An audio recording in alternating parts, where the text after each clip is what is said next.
Assalamu alaikum, chers téléspectateurs de Jama TV, ben fo weltanama on salminama ko andigol on toujours meɗen hewtiɗo hande marché tuller ko wiyete rue 25 fi andigol jama on ko fewnigo fi juulaɓe men yahayɓe Guinée ɓen meɗen wondi ɗo e hoorejo syndicat on kadi o expliquena en fof piiji ɗin ko honno woniri ko honno wata wonirde ɓe addana en ko wata moƴƴude e fi transporteur ɓe yahawɓe Guinée ɓen par ce que juulaɓe ɓen kayno wullitade locataire ɓen kayno wullitade ala mo ala wullitade joni haaray ɗen jonnude hoorejo syndicat on ɗon ɓe yewtana en fi piiji fewndi ɗi honno wonirta. Assalamu aleykum warahmatullah. Assalamu aleykum wa rahmatullahi wa barakatuh. Komin Camara Manga, président du syndicat de transporteurs guinéen Sénégal ɗo. Fi tampere yimɓe men ɓen ka lawol ɗo premier hari lenkirin e Gouloumbou ɓe yoɓinde semmit kono alhamdulillahi rabbil alamina mi waɗi lettre ɓe conseil on e ambassade on appui ɓe naɓi ka ministre de l'intérieur sénégal joni ka yoɓeteno 5000 ɗon ko 2000 yoɓete kono noon joni enen kadi police ɓe men ɓen to hiɓe duwa ɗoytude ko ɓe woni e wadde ko ɓay kamɓe ɓe sennidira Guinéen e sénégalais ɓe ittina e fof joni kamɓe kadi ɓe duwa ɗoytude ɓaɓe ga ɗoyti kamɓe kadi ɓe ɗoyta joni ala autorisation parentale mo moins de 18 ans yoɓata hay fusi joni sa ari siɗa jogui carte ko 2000 yoɓata joni toujours meɗen littude ɓe daara on 2000 kadi ko wona yoɓede kon ɓa ɓe inni e sénégalais ɓen e Guinéen no huwodiri ɓe wiide koye nene goto baba goto kono noon se woni nene goto baba goto tawi si ɓiɓɓe ma ɓen ari ka mi piyayɓe hara e wondiral ngal no manki joni ko on 2000 kadi min faala yo itte fes ɓa en tant que membre de CEDEAO ɓe wi ko kamɓe wi de laisser circuler librement les personnes et leurs biens joni noon si tawi woni yimɓe ɓen no tampinede Guinée no tampinde to ɓeɗo ga no tampinde ga haray huwodiral ngal mi anda ko onno woni joni on wi fi ɗoytugol ngol ɓe ɗoyti ɗoytugol ngol ko wanno honno faalira ɗon komin faala ɓaɓe wi Guinée Sénégal ko ndene goto discours ko président Doumbouya général Doumbouya excellence Diomaye Faye mbiɗa jogui discours koɓe yewti kamɓe ɗiɗo en téléphonie ɓe wi koɓe nene goto baba goto hiɓe huwodiri joni noon si tawi kamɓe hiɓe huwodiri oya si yahi ka oya ɓiɓɓe oya ɓe si yahi ka oya o piyayɓe fayme makko ɓen piyay ɓeeɗa haray huwodiral ngal yoɓe dartu ɗum joni kadi par ce que ɗo juulaɓe kay no wollitade essence ɓe nano séri te sa calcule essence men on ɗo Sénégal ko onnen ɗo essence kamen on to Guinée no serti wona sergol essence on sattini lawol ngol ko fere garde o taxi um Guinée so fokkiti ɗo ya hewtoyde lenkini hara itti ko fandi o 80 000 sa naati e nder Guinée kadi a sikkay na toon jeeyaɗa toujours ko gardiɓe woni tampinde yimɓe ɓe ko gardiɓe woni tampinde yimɓe ɓe fere on ɗuuɗi ko ɗum si transport on satti ko ɗum sattini transport o ko ɗum joni ni ka men toon kadi hiɓe sattinani hem gendarme ɓe ɓen joni kay ko honno wa toon explique de jama on ko honto wata rewde kay fino ɓe ittira kadi nden sattede ɗon nden sattede ko woni kamen Guinée toon mi windanay toujours ɓa ko ɗo ba yimɓe woni basade mi windanay toujours autorité guinéen o mi rewna ka ambassade si toro yoɓe accu tampingol yimɓe ɓe ɓa inni koye hunde wotere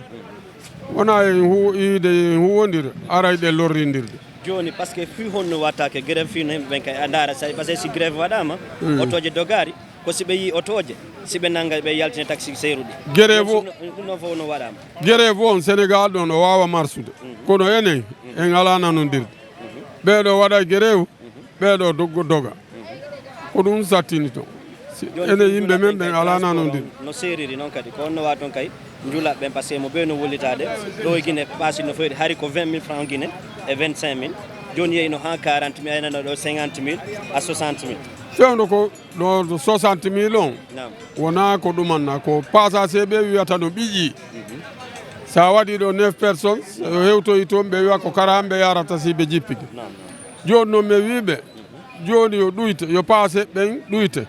ɓen ɗuyti tato e 9 place wal joni ko jeego ko ɗin paasi ɓeeɗa tato sendana jeegoɓe ɓen woni 60 000 joni ɗo kay par ce que bagage ɗin yiɗon ɗo kay fof ɗin noon kay kontigay ko yoɓayɗi ɗappa joni kay bagage o valise on tigi o hoore makko nde o ɗum noon fof on tigi yooɓi ko honno ɗum noon kay waten sendidirde hara fof mo be heɓiray ko faala sengo andi bagage on waɗo paase ɓen no woodi valise no woodi valise hun siko valise hun o yoɓata kono si woni valise wal jannal peesal ngal kilo 50 temedere ɗum ɗo ma o yoɓa sona ɗum sofere yalta ɓaas o hewti ka duwani ma o yoɓa sambaylo no jogui scanner a reway ka scanner ha gayna ɓe naɓama ka e hangar ɗon kadi ɓe jippin donc scanner on ala nafa si o scanner no joguino nafa si on tigui rewi ka scanner Sénégal ɗo si on tigui rewi ka scanner ɓe dartata oto anga puisque ara ɓe andi ko on ɗurondina kamen tono ɓe waɗi équipe ɗon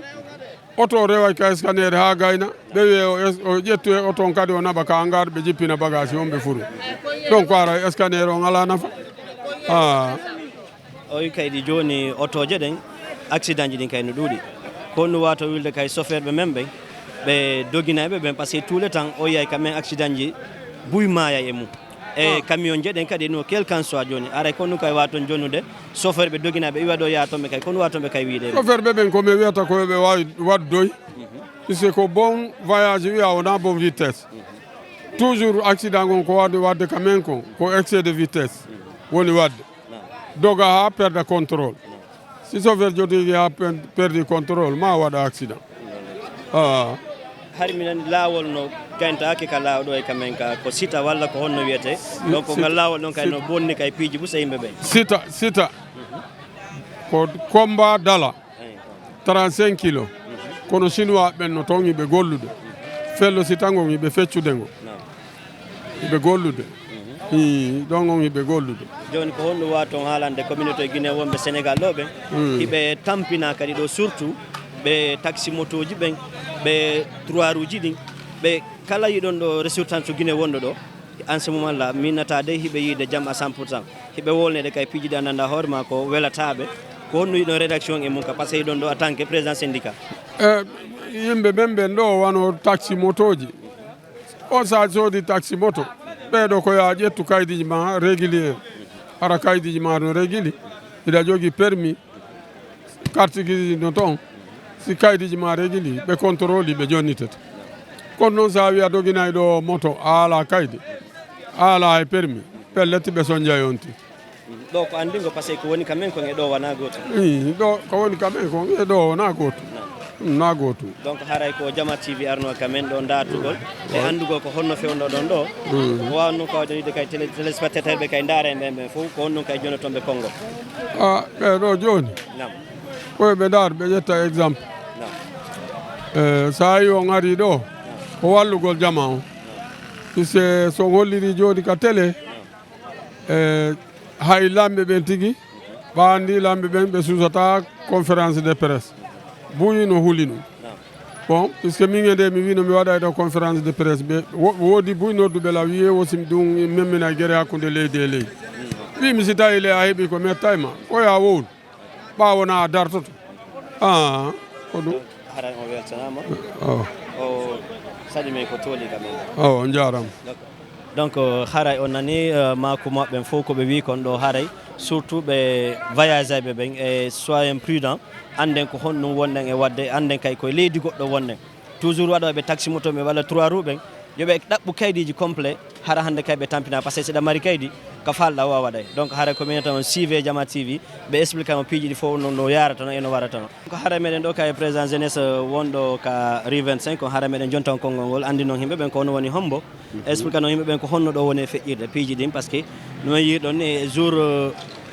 voyageur ɓe ɓen ɗon andi ɗo haara ɓe soñji joni ko haara ko ɗum watta hellude ɗon jama on kadi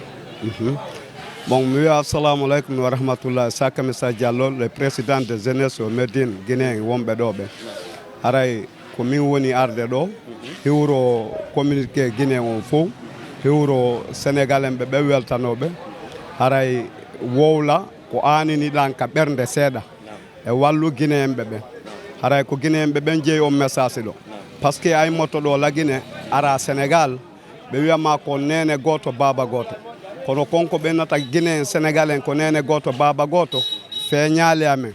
minen meɗen mari difficulté molanaɗo an sénégal ɗo haray wano ɗe yiyotton ɗo bornoje ɗe ɓe joƴƴini ɗo ko sabbu amen joƴƴini ɗe min heɓidino difficulté avec les mairies sénégal on guere ɗo ɓe sokkimen men 12 guinéen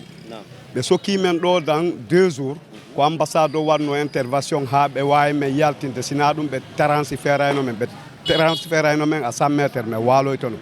kono a grâce à ambassade amen o waɗi débat o waɗi téléphone ɓe wawi men accutude à 4e donc ɗon ko erreur amen ɓay haray menen ko kaka mbewa kaka mba huma ɗon mba ƴakkata par ce que min mari mettukuye anin ɗo men seeɗa hay moto lagine ara ɓennama lagine sénégal ko nene goto baba goto hay ambalugol ka hoore territoire ɗo hara hiɓe raɗo men hiɓe yenna men marɓe ɓerde ɓen dartodira e maɓɓe piira addana men difficulté e mum si iwti sattendeji e mum si iwti ɗon minen meɗen toro guinéen ɓe ɓen si tawi sorti san guinéen o wawata wallude men min heɓa foyer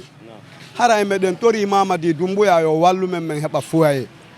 par ce que a yiyay ɗo en guinéen no immi ɗo sénégal ari ɗo à 20 heures walla 19 heures ramasi attaque mo ɗo tawa himo woni fiino o noddira ka o wawata jippade ɗon ramasi tawa mo ɗon kutomo ɗon o hettoro e woka police guinéen kadi noon no ɗo moƴƴa kono wonɓe ɗo ɓen ko ɗum woni iwi alaka yeehi par ce que si a iwi ka ma e suudu haysi ko suudu huuɗo a ari ka Dakar ɗo tawi hay faalaɗa suudu ndu faalaɗa ndun ala capable ka wona haray min hilan feli guinéen ɓe ɓen fof ɗon par ce que si ɗe wanno ini no gasa hara hiɗen mari ɗo ka waweten heɓude fi mo yoɓay à 5000 ma 2500 par jour wawa heɓude ka waalo ha bimbi immo yaha ka bolonda mum kono ɗum ala sorti san guinéen o wona ini toppitani men fi ɗum ɗon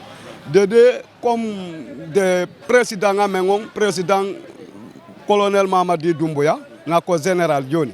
bon haray milen torimo ballal yo wallu guinéen sorti samɓe guinéen wonɓe o Médina Rue 25 ɗo ɓen par ce que kala ka iwruɗa ɗo en Afrique walla Europe o Asie ko Rue 25 ɗo woni ka base guinéen base ɓurɗo mawnude base guinéen si wi ɗo kaka ambassade donc kono guinéen no tampina ɗo moƴƴa ɓaynayo mi laato naafigi meɗen tampi probléme hakkude amen e mairie meɗen tampi probléme hakkude amen e police menen ɗo fayda fof kala waɗɗo sénégal ɗo no andi ko sénégal ɓuuri sattude logement e nder afrique ɗo logement a heɓa e mbuuɗi ɗo ɗaɓɓaka wona tawa ala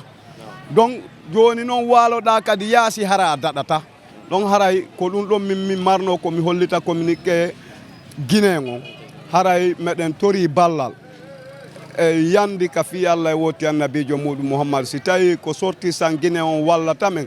min heɓa appartement ka guinéen o wona e si ko gouvernement o wallata men min heɓa appartement men darano men wawa organisirde men yoɓa appartement o mais avancé ji ɗin si ɓe walli men ko luttiti ko min wawa gérante hoore amen fi honɗum wona fi menen gollayɓe wonɓe ɗo ɓen de ko fi mo immike Guinée ari cippike Rue 25 ara no wawi ka o wona balɗe ɗiɗi balɗe tati ha o yiida siɓɓe makko ɓen aray assalamu aleykum wa rahmatullah assalamu aleykum Pël Fuuta maa ngi leen di nuyu di leen sant di leen gërëm ñi ngi liggéey ñoom amuñu benn problème ñi ngi yab di yóbbu mandat di leen wàccel ñuy yab ñoom tam di ñëw mais problème bi mooy xeex bi ak jàppante bi moo fi metti ci ñoom seen diggante mais Sénégal yi amuñu benn problème ñun ñoo ngi liggéey ñoom amuñu benn problème tooñu ñu leen waxuñu leen lu leen naqari amuñu benn jafe-jafe mais problème bi mooy garas bi mi ngi bëgg a yàqu su yàqoo nag ci ñoom lay yàqoo ci Pël Fuuta lay yàqoo parce que liggéey bi ñuy liggéey fii ñun ñi ngi liggéey normal amuñu benn problème mais seen wàllu boobu seen wàllu biir ñoom ñoo fi xeex di xuloo di jàppante bu timis jotee ñu yor bu ñu liggéeyee ba pare yor seen i lido nekk fi di lido di jàppante ci mbedd yi ak carte ñun carte wuñu defuñu dara Sénégal yi amuñu benn problème ñi ngi liggéey normal ñoom nag ñoo fi nekk seen wàll bopp ni xeex ak xuloo seen problème ñun amuñu benn problème léegi nag fii buñ ko yàqee ñoom dañu am seen problème bopp ñun amuñu benn problème ñi ngi yeb ak dem amuñoo ñoom benn problème ñi ngi liggéey ñoom amuñoo ñoom benn problème mais problème ba mee seen diggante la parce que buñ liggéeyee ba pare ñoom ñoo fi nekk di xuloo ak a xeex loolu baaxul. léegi ci wàllu transport bi bagage yi ngeen di yàpp. wàllu transport bi bagage yi ngi dem amuñu benn problème ñi ngi yeb bagage yi yóbbu leen mandat wàcce leen ñoom ñu sax dem Conakry amuñu benn jafe-jafe parce que ñun ak ñoom ñooy liggéey ñoo bokk ndey Sénégal ak Guinée man maa ngi parce que 25 ans. maa ngi fii ci pël liggéey amuñu benn problème ñi ngi liggéey dem ak ñoom amuñu benn man pël yëpp a ma xam. pël yi dafa bari na parce que dafa am ay suuf. mais d'accord mais Guinée yëpp parce que fii am na pël Fuuta am na Malinké am na Soosoro am na yëpp mais nag amuñu benn problème moom daal ñëpp amuñu benn problème ñi ngi liggéey ñoom nice ñu dem ak ñoom amuñu benn jafe-jafe bagage yi ñu ngi koy yóbbu leen wàcceel amuñu benn problème yóbbu leen wàcceel leen amuñu benn jafe-jafe ñoo bokk ndey ak baay daal mais problème daal soo amee seen diggante la ñoom seen biir bagage yaa ngi dem ñu leen ko yóbbu wàcceel leen mandat amuñu benn problème ñoom ñëpp ni ngi nii tout le monde waaw amul benn problème na leen yàlla defal jàmm ak salaam merci. ɗo miɗen ɗo e julaaɓe men ɓen Guinée ka laawol joni o expliquena en ko honno kanko o waɗirta julaaɓe fof ko honno woniri e client ɓen ko honno ka ɓe ƴettirta auto ha ɓe wawa hewtoyde kamen Guinée ɗon hara miɗen inna assalamu aleykum waaleykum salam donc e jam alhamdulillah donc ɗo wawi expliquede jama on ko honno fewdono ɗo onon julaaɓe. Ok, en fait je m'appelle Diallo Aliou, on m'appelle Griezmann. Min lan ɗo ça fait des années deux fois mi ƴetti yimɓe mi naɓi woɓɓe porté e confiance e an ɓe ƴetta mbuɗi ɓe adda mi sooda marchandise mi naɓa ainsi de suite. Mais par rapport à la sortie comme no oya wolori noon nane innugol yahagol yahagol la Guinée mayogol la Guinée ala Sénégal, c'est en sortant qui est un peu moins cher, qui est un peu favorable par rapport à la rentrée. Parce que mi ƴetta exemple ɓe men woni e gollitude ɓe wano passager ɓen sa yi sobejo no inna no wawi doginde ko passager no woodi si passager ala auto angal daɗoto ɓay goto ƴettata auto vide bila Conakry ara inna ara manda. En fait sa ari Lenkeri ɓe no ɓe woni pressing de ɗuma étranger on des fois même moi ça me fait mal au cœur mais on peut rien faire. On te demande la carte d'identité, yaltina carte d'identité ɗuma biométrique, ça c'est ɗum donc CEDEAO ɓe gandi le Guinée Sénégal liyen janono entre maɓɓe mi yewta fi transport en commun o mais liyen jano woni entre maɓɓe. Donc si tawi autorité on kadi no wawi wallitade population mum on ɓe waɗa aide fi ɗuma on ka transport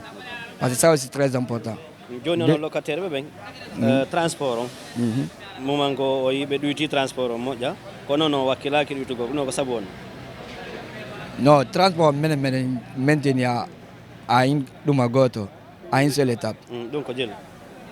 35 000. 35 000 joni noon mi nana ɗo woɓɓe noyna ɗo ko 40 000 50 000 60 000 en 70 000 ɗum fof ko sabu honno non kadi lawama explicande ka 40 000 wano addo jonnama on on ɗon il faut heɓa 5 000 on 40 000 sa sensiɗi ko 600 000 francs Guinée ɗon ko raisonnable ko an locataire jom ma sobejo muñoto 5 000 on fi yo hen ɗo ka 60 000 ɗum ɗon ko fi ka climatisation non ɓe innata ɓe o yaltini ɗo VIP donc innugol ɓe ɓeydi ɗuma transport ɓeydaka ko sattendiji honɗum wonno heɓude fi bagage ɗin ɗo e naɓugol walla ka frontiére men walla ka ɗum ɗon ɗo en en côté Sénégal on ko Lenkeri par ce que sa wanni sa ɗi bagage no ɗi moɓori ɗo ɗi sa yettiɗi ɗo sa yeeyi ƴettee ɗo bagage goo ara ko yoɓuma ko 200 000 250 000 mais sa hewti Lenkeri nini poste douane ɗiɗi woni Lenkeri mawde e Lenkeri Tosogum ɗin poste ɗi ɗon ɗiɗi ɗum ɗon si chauffeur ɓe wooli no soñji ɓe si ɓe wolani no soñji ɓe. joni ko honno wato wolde ha ɗum ɗon iwa en on soñjama ɗo onon locataire ɓe on soñjama ɗo en taw probléme jano kadi no entre amen wano mene wonɓe gollidiɗo ɓen min halda yo ɗum ɗo waɗe mais en même temps ya woɓɓe no rekkila ɓeyna a ono ɓuuri en moyen sa inni a tewtoto o mo jogui oto mo jogui ɗum ɗo on wata gollidiɗo mamo mar relation et pourtant normalement hay goɗɗo so haldi hunde guerde ni hay si tawi sattay continuer donc. Ça fait partie encore de la démocratie, ça fait partie encore de la confiance. Donc on nous a dit une communauté qui est au Sénégal et ambassade parce que toujours problème c'est bilo comment hak ambassade wulitete mais yardo ay fus ambassade ko ne wadde fimen non kay ko sabu hon. Non min par rapport à ambassade mi yettata ɗum ma pressing jano mi tegamo andis kadi sa wi goɗɗo yo walle on tigi yeey koye honɗum o wawata ma wallude ayatu min ara min a mi palan wallan ɗum ɗo goɗɗo waɗo réunion hande fo heeway si waɗi 2 jours si innama a waɗe réunion men joni ka consulat ayata e 4 personnes mi waɗi noon rue 25 ɗo plus de 10 ans Dakar ɗo ko 17e année ha gonmi woni ɗo mi joui ɗo ballon mi waɗi foof mi ñoyi foof mi waɗi ko woni mi waɗa ɗo ko wujjugol joni ko no wata wiide communauté guinéoɓe ɗo ɓen fi jonnugoɓe konngol ngol anndanɗa hoorema koko ɓe maraka hakkillaɓe tous les temps e chauffeur ɓen kadi voyage o ɓen kadi min komi wawata wiide guinéen par ce que min jetta exemple ora min komi pullo mais ko ɗuma viso somi jogui quoi ɗum ɗon mi wata si miɗo wawi wolde e soso miɗo wawi n'emploie les Guinéens Québec. Je vais parler en français. Je veux dire à tous les Guinéens de soyez unis, de respecter l'un des autres. C'est la meilleure solution. Mais on ne peut pas rester en disant lui c'est un peu lui c'est un Maliké. Non, ça ne peut pas nous amener. Juste en arrière, mais pas en avant. C'est la seule conseil que je peux donner à les gens de 25 à 45 ans. C'est le seul conseil que je peux donner. Je demande à tout le monde encore de respecter ces consignes. Dieu merci. Merci.